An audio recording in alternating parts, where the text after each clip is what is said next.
তাদের সাথে পরিচয় এবং কুশল বিনিময় করবেন। আমি আহ্বান জানাচ্ছি আজকের যিনি সভাপতিত্ব করছেন মিস্টার ডন গেত্রা, উনি সাথে যাবেন, এবং কমিটি বৃন্দ।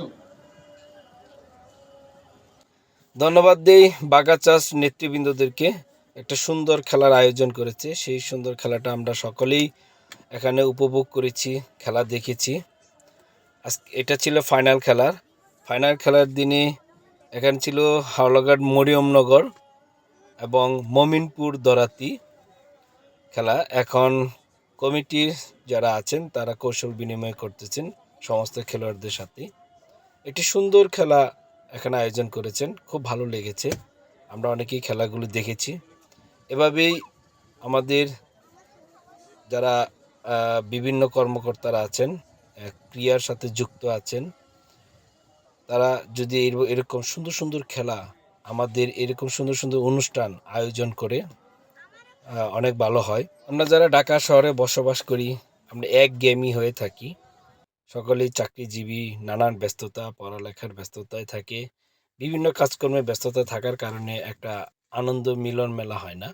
তো এরকম অনুষ্ঠান যদি হয়, বা যে কোনো খেলা হোক, যে কোনো সাংস্কৃতিক অনুষ্ঠানের মাধ্যমে দিয়ে আমরা যত এখানে আদিবাসী গারো ভাইয়েরা আছি একসাথে হয়ে মিলন মেলার মতো একটা সবার সাথে দেখা সাক্ষাৎ হয়, সুন্দর কৌশল বিনিময় হয়। এটা খুব ভালো লেগেছে। ধন্যবাদ দিই তাদেরকে, বাগাচাষ ভাইদেরকে, যারা এই খেলার কমিটির যতগুলি লোক এখানে জড়িত আছে সকলকে ধন্যবাদ দিই। সুন্দর একটা খেলা আয়োজন করেছেন, এখানে আমরা সকলে উপভোগ করেছি। দেখুন, অনেক লোক কিন্তু মাঠের ভিতর, অনেক লোক এসেছে, সবাই খেলা আনন্দ উপভোগ করেছে। মাঠে কানায় কানায় পরিপূর্ণতা, ছেলে মেয়ে, হ্যাঁ, ভাই বোন, এরকম সকলেই কিন্তু চলে আসছে।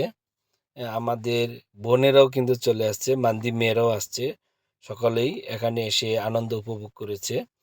তো এভাবেই কিন্তু একটা পর্যায়ে আমাদের যে ছেলে মেয়ে সন্তানরা আছে তাদেরকেও কিন্তু এই খেলার প্রতি আগ্রহ, ইচ্ছা জাগে এইসব দেখার পর।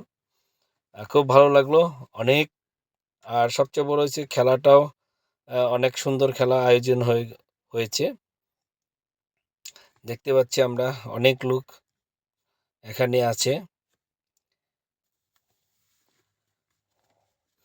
এটা হলো মমিনপুরের টিম, আর ডান পাশে যেটা লাস্ট মাথায় ওটা হলো মরিয়মনগরের টিম।